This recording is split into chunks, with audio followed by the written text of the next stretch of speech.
Virus से पैदा होने वाली सूरत हाल के बाद टीम सरेआम ने कराची शहर की गलियों, बाजारों, चौराहों और घरों की सूरत हाल अरबाब इख्तियार तक पहुंचाने की कोशिश की है ताकि वो सरेआम के कैमरों के लेंस से इस शहर के मजदूरों और मेहनत कशों के दरीदा पर्दों वाले घरों में झांक कर देखें। उनके चूल्हों से छलकती भूख शायद हुक्मरान तबके के लिए फैसले करने में कोई समत मुतय्यन कर सके। इस प्रोग्राम में टीम सरेआम ऐसे ही सफ़ेद पोश अफराद से मिली जो कुछ हफ्ते पहले तक बरसरे रोजगार थे, मेहनत से हलाल की कमाई से अपना और अपने बच्चों का पेट पालते थे।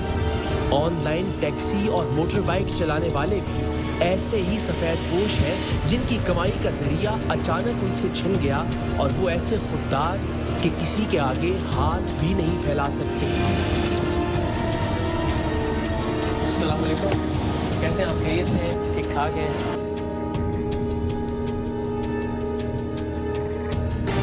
किसी भी स्टेज पे कोई भी था, चाहे वो नौकरी पेशा है, चाहे वो फैक्ट्री मालिक है, चाहे सबके लिए आजमाइश का वक्त आ जाएगा। तो आप ख़ास तौर पर वो लोग जो रोज़ाना की बुनियाद पर कमाते हैं और उससे अपना घर चलाते हैं, बाइज़्ज़त तरीके से जितना अल्लाह ताला ने हिम्मत दी है वो करते हुए माशाल्लाह, उन लोगों ने कैसे सफ़र किया इन पिछले 2-2.5 महीनों में? मसलन अगर ये ऑनलाइन टैक्सी की बात की जाए, ये बंद थी मुकम्मल तौर पर और अगेन हमें अंदाज़ा है कि उसकी आमदन जो रोज़ाना होती होगी उसी से ज़ाहिर घर का सिलसिला चलता होगा। तो ये 2-2.5 महीने कैसे गुजरे? सर कर्ज़े वगैरह लेके चलाया हमने, इस तरह ही गुजारा किया। कर्जा किससे लिया? कर्ज लेने वाले भी तो बेचारे कर्ज लेने के लिए, यानी कर्ज इस तरह का लिया जैसे राशन वगैरह की ज़रूरत थी तो राशन वालों से ले लिया। सही कि जब होंगे तो दे देंगे, इतने जान। कोई ऐसा वक्त तो नहीं आया 2-2.5 महीनों में कि जब आपको लगा हो कि यार खाने पीने का भी मसला पैदा हो जाएगा? बस खाने पीने का तो सर यही था कि राशन वगैरह का इंतज़ाम कर लेते थे कि चलो खाने के लिए तो कुछ ना कुछ हो। तो पढ़ाई का वो एक अलग उनका गया। क्या सोचें आती थी कि अब पता नहीं दोबारा कब खुलेगा? हाँ सर, अभी भी यही है। अभी देखें आज के उन्होंने अनाउंस तो किया कि खुल गया है, लेकिन उन्होंने रिस्ट्रिक्शन ऐसी रखी है कि सिर्फ 2 आदमी बैठेंगे। सही है, क्योंकि जो टैक्सी मंगाएगा तो लाजिम बात है कहीं सफ़र करने के लिए कोशिश करेगा पूरा खानदान ही साथ जाए एक ही इसमें, तो 2 तो बहुत मुश्किल से मिलेंगे। रेडी में एहतियात की ज़रूरत है। तो बीच में क्या किया, क्या सोचते थे मैं क्या करूँ और क्या, मतलब कोई ऐसी मजदूरी हो कि सारे काम तो बंद पड़े हैं? बीच में मैं गया अभी तो हैदराबाद के लिए कि चलो कुछ नहीं है तो ट्रैवलिंग के लिए लोग जाते हैं। तो लेकिन मैंने काफ़ी देखा कि 50 लोग खड़े हुए हैं गाड़ियाँ लेके, लेकिन 3 घंटा खड़ा रहा मैं। 3 घंटे में सिर्फ एक कल्टस गई थी सिर्फ हैदराबाद के लिए, और एक गाड़ी लॉकडाउन की वजह से नहीं अलाउ कर रहे हैं, और एक गाड़ी जो एक पैसेंजर से 1000 रुपये ले रहे। सही, आपसे भी रिक्वेस्ट होगी, आप भी अपनी कोशिश करें कि चले अगर मौका मिला है सबको जी तो हम एहतियात जितनी कर सकते हैं वो ज़रूर भी। गाड़ी के अंदर तो ख़ास तौर पे आपसे ज़रा और ज़्यादा एहतियात करें। तो अल्लाह ताला बरकत दे आपकी रिस्क में। और अच्छा लगा आपसे मिलकर, मज़ा आया आपसे, बहुत खुश हुई। मेहनत करते रहे, ऐसे अल्लाह आसानी पैदा करेगा इंशाअल्लाह। अस्सलाम वालेकुम, क्या हाल है आपके? खैरियत से हैं? ठीक ठाक है? रोज़ाना की बुनियाद पे एक आमदन का सिलसिला था जिनका, उन पे ये 2.5-3 महीने कैसे गुजरे और अब वो आगे क्या देखते हैं? ज़ाहिर है जो ऑनलाइन टैक्सी के काम से वाबस्ता जितने भी लोग हैं उनका भी कमोबेश ऐसा ही होता है कि जो रोज़ाना आया उससे घर का सिलसिला चल गया। तो ये पिछले 2-2.5 महीने जो लॉकडाउन था, ये कैसा वक्त था? जाहिर सी बात है उनकी जो डेली की आमदनी है, मीन्स के वो उनके पास सवारी आती है, फिर वो उसको छोड़ते हैं तो वो कलेक्ट करते हैं, उसमें से भी वो तकरीबन कोई 30% के करीब जो है ना वो उनको पे करना पड़ता है उस पर ना। लेकिन अब वो सारी उनकी आमदनी बंद हुई हुई है, वो घरों पे बैठे हुए हैं अभी तक जो है वो, क्योंकि उनकी जो लाइन है वो तो खुली नहीं ना, मीन्स के वो जो क्योंकि नेट के थ्रू वो काम कर रहे होते हैं, उनके पास कॉल्स आती हैं उसी के थ्रू, तो वो तो ऑफलाइन हुए हैं सारे के सारे। तो वो बेचारे वो पूरा सेक्टर जो है ना, अब आप मतलब अगर उसकी अगर जाके उनसे अगर आप डिटेल लेंगे तो आपको ये मालूम चलेगा कि हज़ारों अफराद जो हैं वो इस चीज़ से वाबस्ता हैं। अच्छा, उसके साथ साथ ये भी हो रहा है कि वो वाबस्ता हैं और बहुत सारे मतलब जो लोग हैं वो यूज़ करते हैं अपने ऑफिस जाने के लिए, स्पेशली ख़वातीन जो है वो यूज़ करती हैं, तो उसकी वजह से उनको भी प्रॉब्लम हुआ।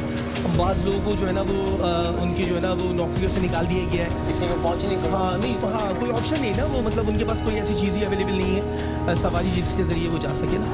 ये बड़ा एक बाइज़्ज़त सा तरीका था कि वो घर से ऑनलाइन बुक किया आपने, अगर बच्ची ने किसी ने खातून ने जाना है ऑफिस तो वो चली जाएगी, और अगर वो नहीं जा पा रही तो ज़ाहिर है कुछ ऐसे सेक्टर जो खुले भी हुए थे वहाँ यानी फ़र्ज़ करें मेडिकल की जो स्टोर्स थे या फार्मास्यूटिकल कंपनीज थी, ये सेक्टर थे, वहाँ के ये लोग भी रोज़गार से गए जो पहुँच ही नहीं पाए होंगे वहाँ। देखिए मेरे पास तो मतलब ऐसे भी इत्तला आई कि उनको ये कह दिया गया कि अगर आप इस दिन नहीं पहुँचे तो मतलब इसका मतलब ये कि आप जाएं, ख़त्म, आपकी नौकरी ख़त्म। ऐसी बहुत सारी बातें जो है आई हैं।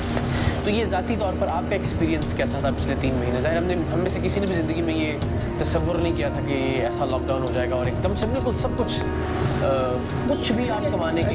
एक्सपीरियंस तो यही रहा ना कि जब जो बंदे के पास था उसने ख़त्म कर लिया और फिर आगे की सोचें आ गई कि यार ये मीन्स के अफवाहें उड़ रही हैं कि भाई साल में एक बार ऐसा हो जाएगा और यूँ हो जाएगा, और ये जो अभी जो सिचुएशन चल रही है तो ये कहा जा रहा है कि ये दिसंबर तक ऑनवर्ड जो है ना मतलब और रहेगा, पीक पे जाएगा अपनी, और ये दिसंबर तक ये फिर रहेगा, फिर उसके बाद कुछ रिलीफ मिलेगा, देन अगेन इसका फिर एपिसोड आ जाएगा और ये वो सारी चीज़ें।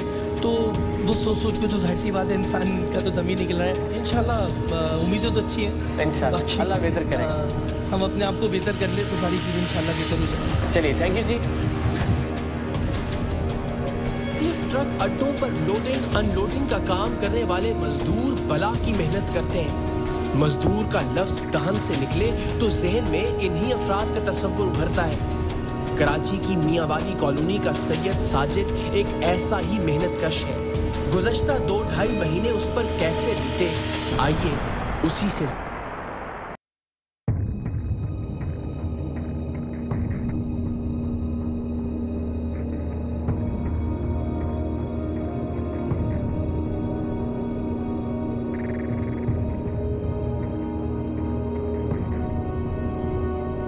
ढाई महीने थे लॉकडाउन के। जी सर। इसमें ये मजदूरी का ये काम चल रहा था या नहीं सर, बहुत मजबूरी थी और बहुत परेशान थे। लॉकडाउन था और उसके अंदर हम लोगों के ना घरों में राशन, नहीं खाने पीने के लिए कुछ भी नहीं अशिया पहुँची।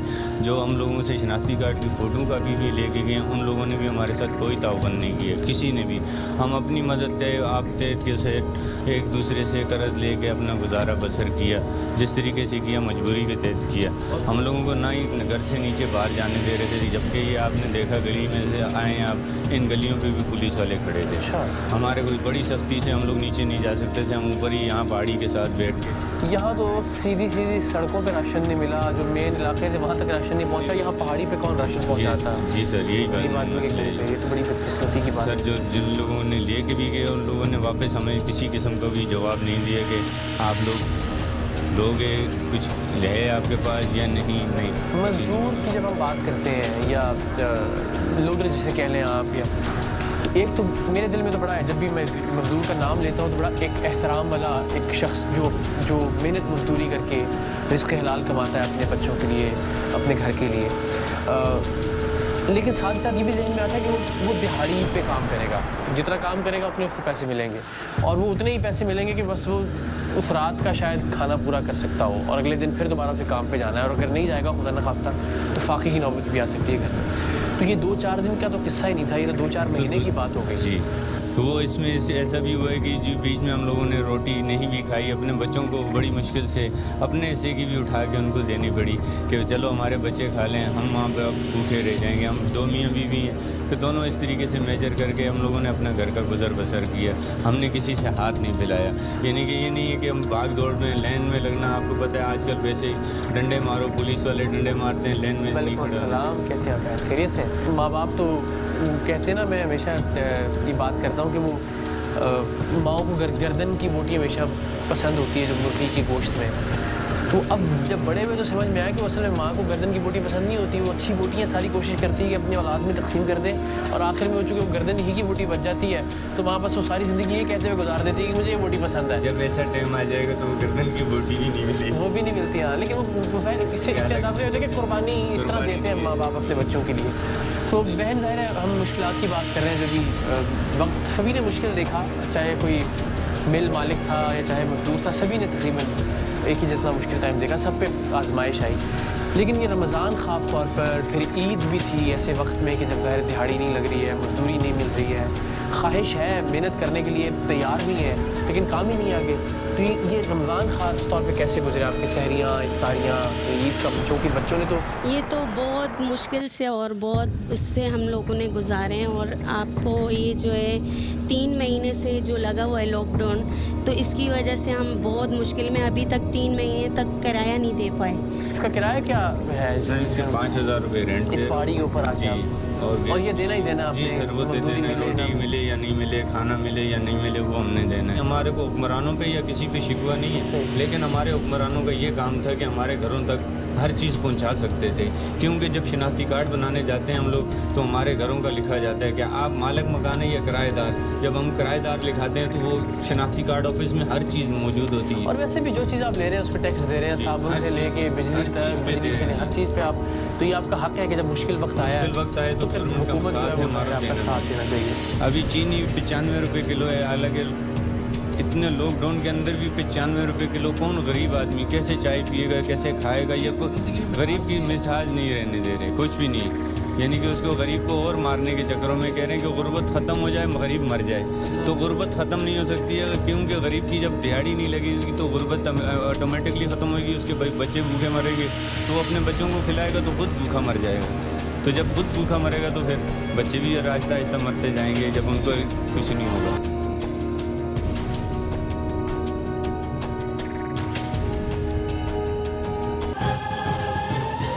कारोबार महदूद और आमदन के सब जराए मसदूद हो गए, वहीं ब्यूटी पार्लर से रोजगार कमाने वाली वो बेटियां जो अपने घर वालों का सहारा बनी हुई थीं, खुद बेसहारा हो गईं। नॉर्थ नाज़िमाबाद में वाक़ एक पार्लर की मालिक सना और उनकी बहनों का कुल असासा इसी पार्लर की आमदन थी।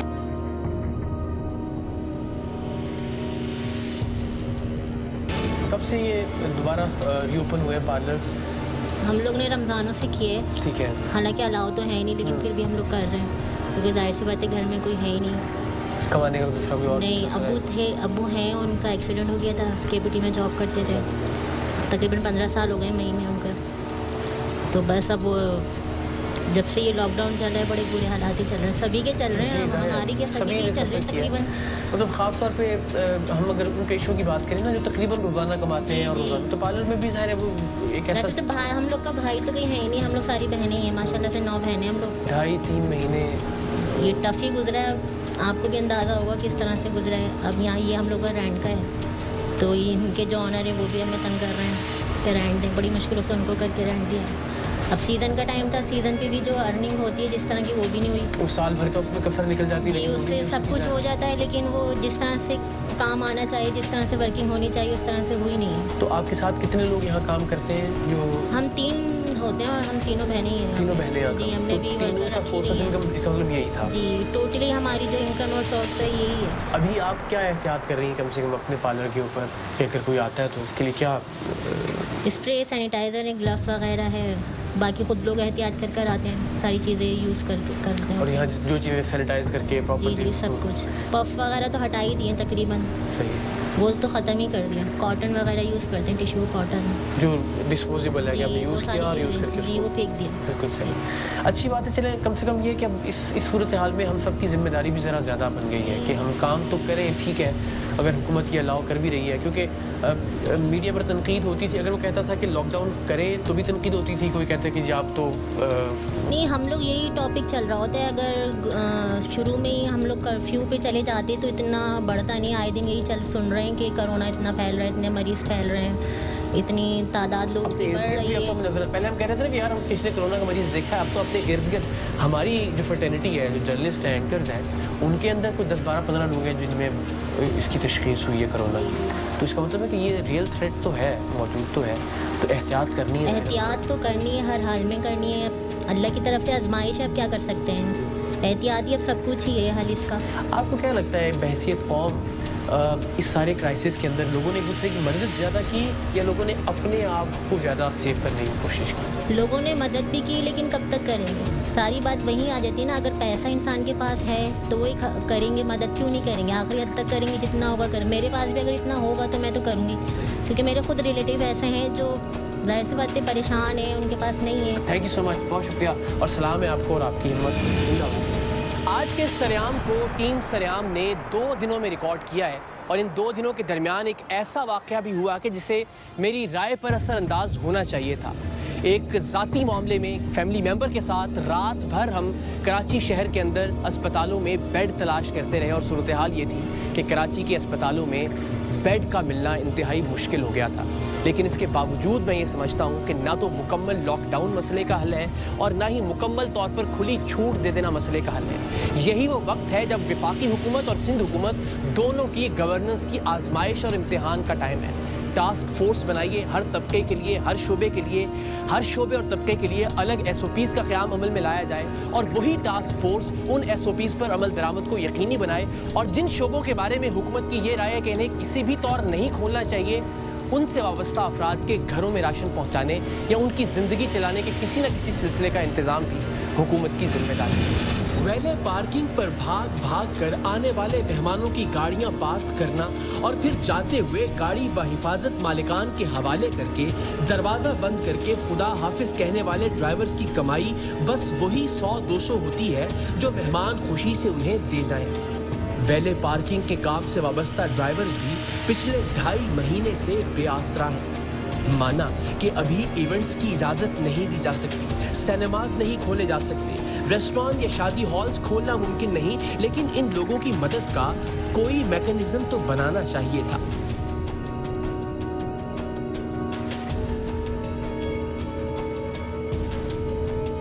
आपका चूँकि वैले का कारोबार है तो वैले का काम कितना मुतासिर हुआ है? जैसे कि हमारी बुरी हालत ये है कि 3 महीने से हम लोग बेरोज़गार हैं। यहाँ पर कोई नहीं, हमारा वैले का काम है। हम लोग इवेंट करते हैं, रेस्टोरेंटों पे जाते हैं, रेस्टोरेंट पे भी हमारा काम होता है। फिर उसके बाद शॉपिंग सेंटर्स हैं, शादी हॉल्स हैं, तो वहाँ पर हमारे काम है वैले पार्किंग का। तो वो सब तकरीबन लॉकडाउन की वजह से बंद है। सब तकरीबन खुल गया है। हमारे ये शॉपिंग सेंटर वगैरह, ये होटल रेस्टोरेंट वगैरह, ये सब बंद है। हम लोग तो बेरोज़गार होकर बैठ गए। अच्छा, कुछ चीज़ें देखिए, यानी मैं सर भी प्रोग्राम में मैंने पहले भी कहा कि कल रात ही मैंने हमारी एक अजीज़ा थी, उनके लिए पूरे कराची में बेड नहीं मिल रहा था। ये सिचुएशन है, सिचुएशन तो ख़तरनाक है, लोग एहतियात भी नहीं कर रहे थे जहाँ जहाँ इजाज़त भी दी गई है। लेकिन उसके बावजूद मैं आज ये प्रोग्राम रिकॉर्ड कर रहा हूँ और मैं समझता हूँ कि जो लोग इस लॉकडाउन से मुतासिर हुए हैं, या तो उनका कारोबार किसी तरीके से खोलना चाहिए SOPs के ज़रिए, या कम से कम ये कि उनकी मदद तो करनी चाहिए। गवर्नमेंट जो टैक्स लेती रही है अब तक, देखें आप साबुन की टिकिया लेते हैं, आप पत्ती का डब्बा लेते हैं, आप बिजली का बिल देते हैं, आप कुछ भी करते हैं, आपको टैक्स देना पड़ता है हर चीज़ के साथ। तो उस टैक्स के नतीजे में उन लोगों की कम से कम मदद ज़रूर की जाए। मैं कहता हूँ शादी हॉल्स अभी नहीं खोलने चाहिए, शॉपिंग मॉल्स अभी नहीं खोलने चाहिए, रेस्टोरेंट्स अभी नहीं खोलने चाहिए, या जहाँ रश लगने का इम्कान है। लेकिन कम से कम ये कि गवर्नमेंट की कोई किसी तरह की कोई मदद तो पहुंचती। तो ऐसा कुछ हुआ कि आपको किसी ने पूछा हो कि यार कोई राशन चाहिए आपको, या देखें सर, कोई एहसान नहीं है तो आपका हक है सब लोगों का जो टैक्स। देखें सर, मेरे पास जो 3 महीने से लॉकडाउन की वजह से मेरे पास कोई राशन, कोई गवर्नमेंट की वजह से कोई हेल्प नहीं है। हाँ, ये अपना इमरान खान के सपोर्ट, इनकम सपोर्ट जो सा वो उसका एहसास का, वो मुझे ज़रूर मिला है। अच्छा, जिसके लिए मैं शुक्रगुजार हूँ इमरान साहब का। इमरान साहब का मैं बहुत शुक्रगुजार हूँ जो है वो जो मुझे मिले हैं। अच्छा, वैले का जो काम है वो तो ख़ास तौर पे क्या डील होती है आप लोगों की? आमतौर पे तो नॉर्मली ये होता है कि लोग कहते हैं कि भाई जो आपको लोग देंगे वो उसी में से।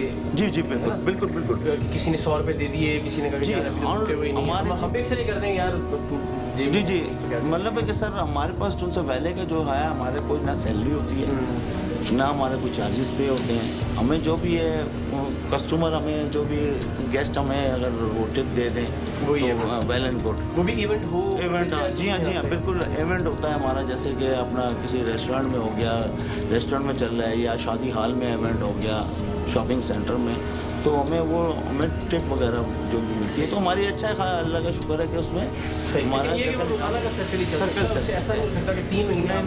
3 महीने तो सर हमारे 3 महीने में तो हमारी हालत ही ऐसी हो गई है कि आप ना पूछें कि किस तरीके से हम अल्लाह ही चला रहे हैं। टीम सरेआम न्यू कराची के रिक्शा ड्राइवर शकील के घर पहुंची तो उसने गली में ही बहुत अपनाइयत लेकिन रूहानसा होकर हमें ये खबर सुनाई कि कल वो और उसकी बीवी पहली बार आपस में लड़े हैं।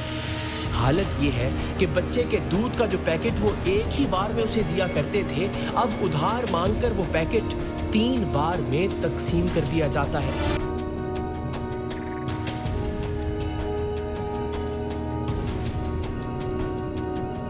कैसे आप फेस हैं?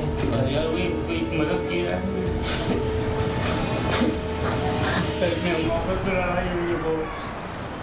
कोई बात नहीं, तो हर घर के अंदर ज़ाहिर है मुश्किलात है, मसाइल है, लेकिन दिल छोटा नहीं करना। तो मेहनत करके कमाने वाले आदमी हैं अपने बच्चों के लिए। तो अभी क्या सूरत हाल है? रिक्शा वगैरह कोई देता भी नहीं किराया, तो दूसरा ये है कि अभी काम भी नहीं है, या अपना होता तो गुजारा हो जाता है। पहले किराए पे लेके चला, पहले किराए पे लेके गुजारा चढ़ जाता है।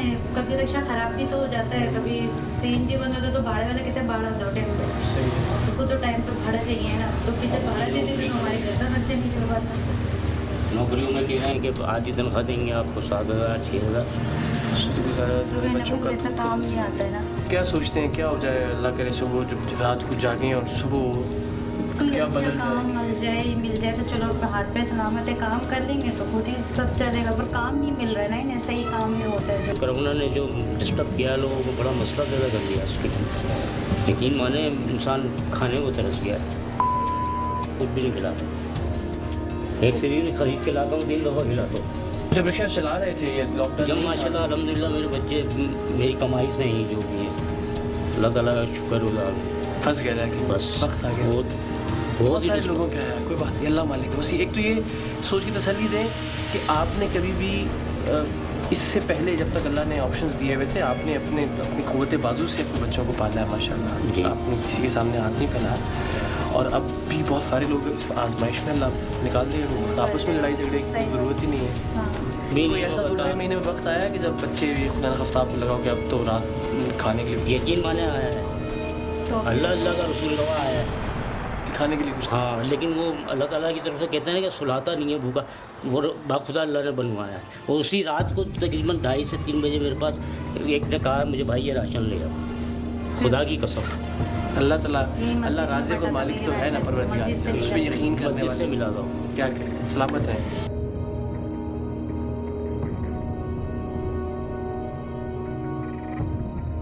कराची की बिहार कॉलोनी में मोहम्मद शामिल और उनके बेटे भी बेरोजगारी का अजाब झेल रहे हैं, जो कोरोना लॉकडाउन से पहले मेहनत से रिज़्क़े हलाल कमाकर घर लाते थे।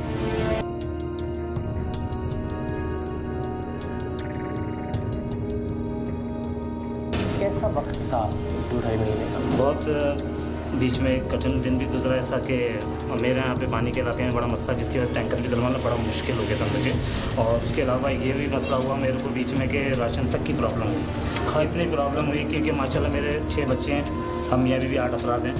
तो ऐसा भी प्रॉब्लम आ गई बीच में कि बिल्कुल समझ लो कि ध्यान हो गया तो किसी के पास कुछ नहीं था। और 3 महीने से मुझे किसी किस्म की कोई सैलरी नहीं मिली। रमज़ान में इतनी परेशानी थी मेरे को, हद से ज़्यादा रमज़ान में परेशानी थी। सोचता था बच्चे सब रोज़े रख रहे हैं घर में, अफ्तारी के लिए रोज़ाना खर्चा एक बात है, तो वो सारे मसले अल्लाह का शुक्र है कि थोड़ा बहुत रमज़ान महीने में निकला है, तो उससे थोड़ी सपोर्ट। क्या करना चाहिए एक आम आदमी के तौर पे, एक मेहनत कश के तौर पे? आप क्या समझते हैं क्या करें? तो फंस गया है। सिंध वालों की बात सुने तो लगता है ये भी ठीक कह रहे हैं, वफाक की बात सुने तो लगता है वो भी ठीक कह रहे हैं, तो क्या किया जाए आपके ख्याल? सर मेरे हिसाब से तो जो इन्होंने अब तक किया है वो तो सब तो असल कठिन वक्त तो काफ़ी हद तक कट भी गया। 3 महीने हमने काट दिए लेकिन कोरोना ख़त्म नहीं हुआ।